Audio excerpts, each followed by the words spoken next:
실제 예비역의 목소리를 통해서 또는 군사 전문가들의 목소리를 통해서 어떻게 보면은 군에서 현역들이 할 수 없었던 말들, 그것이 이슈화돼서 문제가 될 수 있는 이런 요소들에 대한 대변자 역할이나 또는 그런 한풀이들을 좀 적나라하게 해주시면은 그런 것들이 정책을 수립하는 실무자들한테는 상당히 정책 결정에 가는데 외연적 효과가 될 수 있다고 생각됩니다.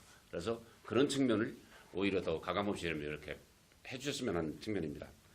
오늘 이 주제를 사무총장님 받으면서 과연 이 자리에서 우리가 얼마만큼 대안적 요소가 더 줄질 수 있을 것인가 하는 그 의문을 한 가지를 가졌습니다. 우리가 총론적인 측면에서는 대단히 넓게 또 많은 이야기들을 나오는데 실질적으로 군사적 그 분야에서 그 방안이 정책되고 대안으로 채택될 수 있는 가능성은 얼마나 될 것인가 이런 세미나 결과를 해서 이런 측면에서 한번 의문도 가져보고 또 이렇게 좀 정리를 하고자 하였습니다. 실제 지금 트럼프 미 대통령이 당선되면 과정에서 미국의 약점이 이렇게 선거 과정에서 드러내놓고 그 해결책을 제시하려는 이런 과정은 없었다고 봅니다. 그런 측면에서 이번 미 대선 과정이 우리가 앞으로 대처해야 될 그 안보적 측면에서 어떻게 보면 다른 때보다 더 실질적으로 그 아이디어를 좀 찾아낼 수 있는 이런 기회가 되지 않았나 하는 측면입니다. 두 번째는 그러면 이렇게 합니다. 노출된 미국의 약점 또 강점, 우리가 동참해야 될 문제점 이런 것들이 담론화되고 여론화되어 있는데 이것이 정책으로 화되는 과정을 어떻게 우리가 발견을 하고 그 과정에 어떻게 우리가 의견을 좀 인풋할 수 있는지 이런 측면을 좀 더 심각하게 좀 고려를 해봐야 될 거라고 생각됩니다. 지금 우리 한미동맹이 실질적으로 한 60년 동안 이렇게 이루어왔는데 이 한미동맹은 어떻게 보면 세계적으로 가장 성공적인 동맹의 모습인 것 같습니다.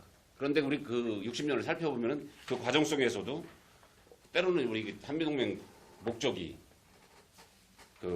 좀 약해질 때가 있었고 또 어떤 때는 그 약화된 요소 때문에 한미 간의 응집성이 좀 더 약해지고 그러다 보면 정책적으로 우리는 미국을 잡아놓기 위해서 또 미국은 우리를 더욱더 구속하기 위해서 그런 어떤 결박과 제지라는 정책적인 요소들이 나왔던 것 같습니다. 어떻게 보면 주한미국 철수 카드도 그런 측면에서 70년대도 나왔고 이번에도 이렇게 나온 요소라고 생각됩니다. 그런데 이것이 과연 구현되는 데는 아마 여러 가지 협상의 결과에 따라 좀 다를 거라고 생각합니다. 그래서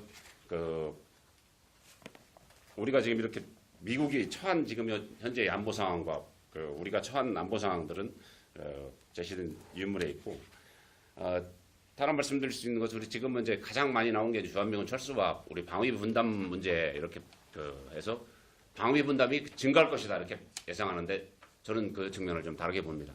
실제 우리 방위 분담이 가장 비교할 수 있는 일본이나 독일하고 비교하면은 결코 우리가 방위 분담이 적은 게 아닙니다.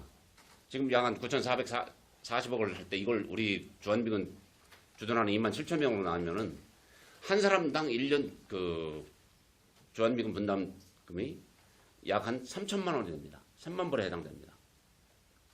그런데 실제 더 나토 국가의 핵심이면서 러시아 위협을 대비하는 유럽에서 안보하는 독일은 실제 한 사람당 한 10,000불 정도밖에 1,000만 원 정도밖에 분담금을 내지는 않습니다.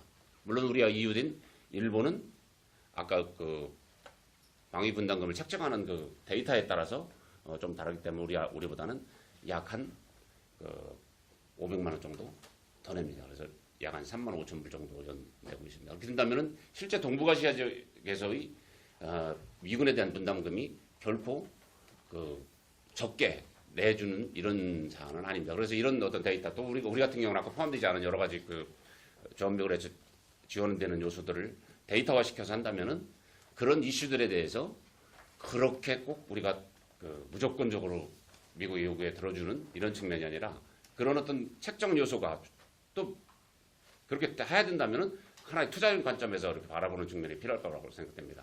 실제 우리가 국방개혁 추진하면서 미국으로부터 들여오는 무기 양이 7조 원이 넘습니다. 아까 방위 분담금 1조 올려달라고 하면 올려줘야 된다는 이런 그 접근도 하시는 분들이 있는데 이것은 그것을 그냥 올려주는 것이 아니라 만약에 그런 요구에 응한다면은 그것 하나의 투자적 요소를 해서 반대인 다른 요소의 데이터를 해서 이렇게 좀 딜을 할 수 있는 이런 요소가 있다고 생각합니다. 다른 그 요소들은 좀 읽어보시면 될 수도 있기 때문에 발표는 이 정도로 생각을 하도록 하겠습니다. 맨 마지막 장에는 앞으로 우리랑 좀 관련될 수 있는 국무장관과 국방장관 그리고 각종 거론되는 전문가들에 대한 바이오를 좀 첨부하였습니다.